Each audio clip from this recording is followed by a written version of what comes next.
Joker has always been one of the most terrifying villains in comics, not because of strength or high-tech gadgets, but because he's dangerously unpredictable.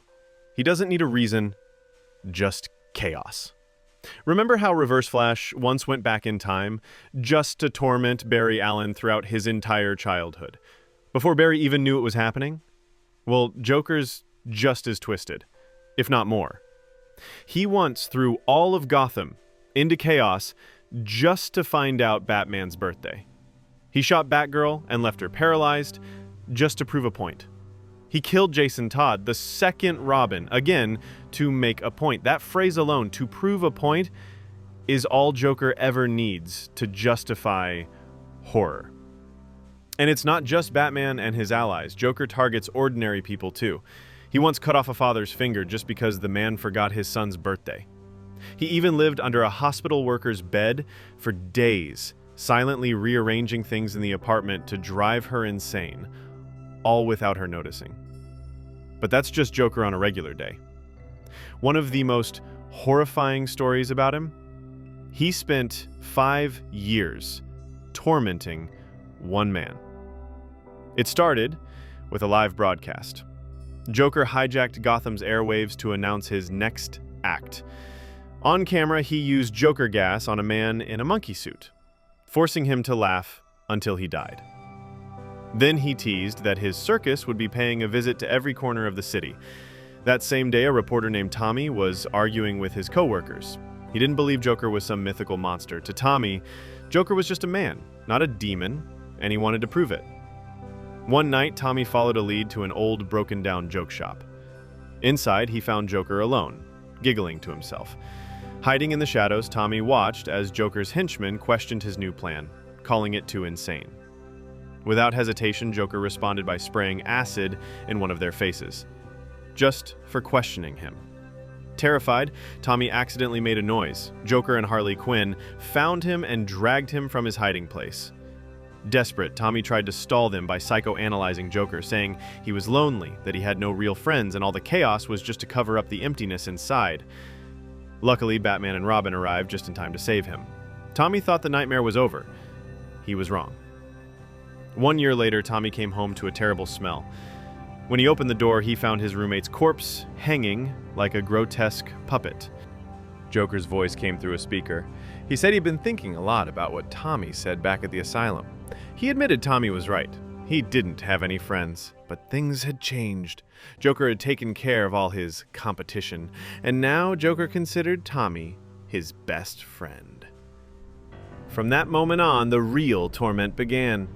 Joker started showing up randomly, always knowing exactly where Tommy was. He knew everything about his life, what he ate, where he slept, who he talked to. Tommy lived in constant fear, always waiting for the next visit.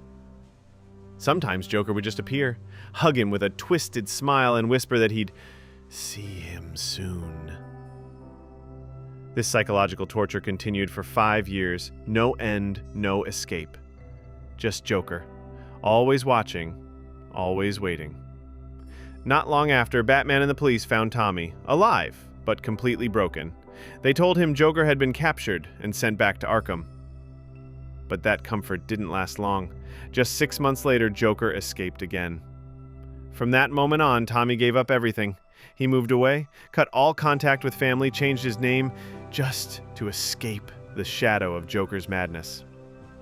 Even though he'd been rescued, Tommy never felt safe. He checked and rechecked every door in his home, locking everything, as if one small mistake might let Joker in. One night, during his usual routine, he noticed a window left slightly open.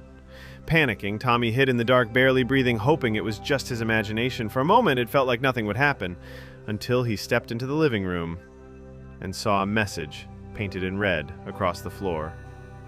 Miss you. A year passed. Tommy changed his name again, moved to another city, tried to bury the past. But then, he heard the news. Joker had escaped Arkham. Again. Tommy rushed home, yelling for his wife as he ran through the door, praying she was okay. But when he stepped inside, he froze. There was Joker, dancing with Tommy's wife. spinning slowly to the recording of their wedding video. Joker calmly said he didn't come to hurt anyone. He just felt lonely and wanted to catch up. Then he played a slideshow, his greatest hits. Photos of his past victims detailed with how each one suffered and died. The memory would haunt both Tommy and his wife forever. Another year passed. Tommy now lived alone in a small cabin deep in the woods, but even there, Joker found him.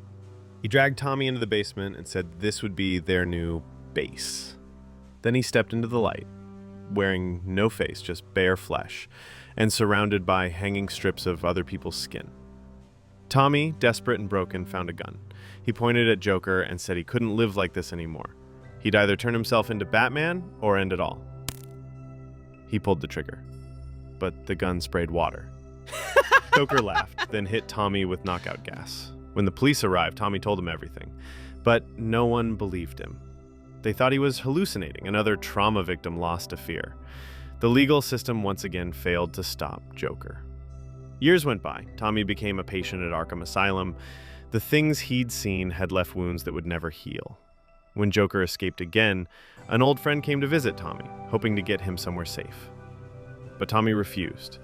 In his mind, there was only one friend left, the one who had been with him all these years, the one who understood him. Anyone else felt fake. His friend quietly left. Tommy returned to his room, and as the door shut behind him, a voice whispered, "Hello, Tommy." Tommy answered, his voice shaking. "Oh, thank God. Eric, I thought maybe he'd gotten you. Just promise me you won't leave. You won't get hurt. I have lost too much in the last 5 years. I can't lose another best friend. Promise me you'll be there, Eric. Please, promise me." But Eric couldn't promise anything, because Eric was never real. The figure standing behind Tommy, hand on his shoulder, smiling in silence, was Joker. And after all these years, he finally proved what he always believed. In his game, he always wins.